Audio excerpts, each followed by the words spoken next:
Hello and welcome to VR Reviews. Today we're reviewing the Game of Thrones Legacy Collection, Brienne of Tarth. So yes, here we have another Legacy Collection figure from Series 2, Brienne of Tarth. If you've seen the Funko Legacy Collection figures before, you probably have a good idea of what you're getting. So let's go ahead and zoom in with the articulation, sculpt, paint details, all those sorts of things. Alright, starting with a quick size comparison. Of course, here we have Brienne, who is our standard Marvel Legends 6-inch Cosmic Armor Iron Man and 3 3/4-inch Marvel Universe Wolverine. Brienne's pretty much standard 6-inch scale. I feel like maybe she should be a little bit taller, because she's basically the same height as most of the other figures. But at least she's not short, I guess.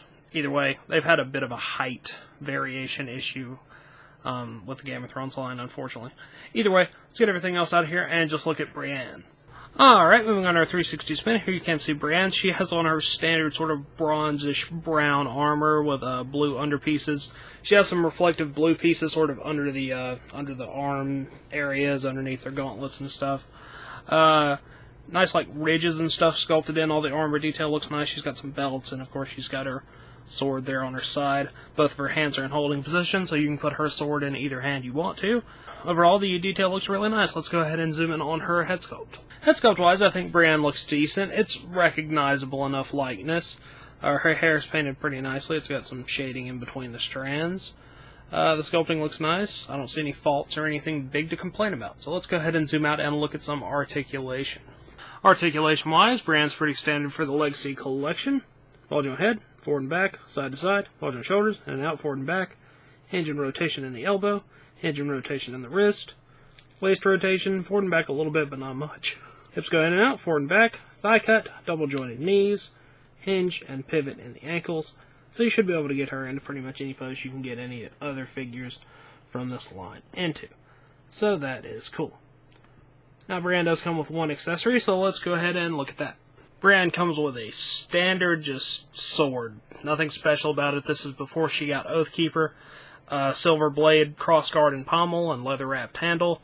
Looks good for a basic sword, fits in her hand or in the sheath, so that's acceptable. Now that wraps it up for Brienne and all of her accessories, so let's move on to the packaging. Packaging-wise, Brienne comes in the standard Legacy Collection packaging. Got a blue box this time. Game of Thrones Legacy Collection. She's number 8. Just sort of the standard map down there. I guess there's no specific logo for Tarth or the Sapphire Isles or anything, or they just didn't know what to put there. Brienne of Tarth down there at the bottom. On the back picture, Brienne and the other figures that are available. Jaime Lannister, Brienne of Tarth, Arya Stark, Khal Drogo, Robb Stark, and Daenerys. I have the whole wave except for Daenerys, and I've reviewed everything now except for Robb Stark. He'll be coming sooner or later. As always, these are good for in or out of package display, so yeah, Brienne of Tarth. Alright, that wraps it up for Brienne, so until next time, goodbye! Hello, you've just watched one of my videos. Feel free to like, comment, and subscribe if you enjoyed my videos. If you didn't, run away and never return. Also, feel free to check out my other channels, Venom Raptor for all my variety gaming content, and VR Reviews for reviews of various action figures and collectibles. Thank you, and goodbye.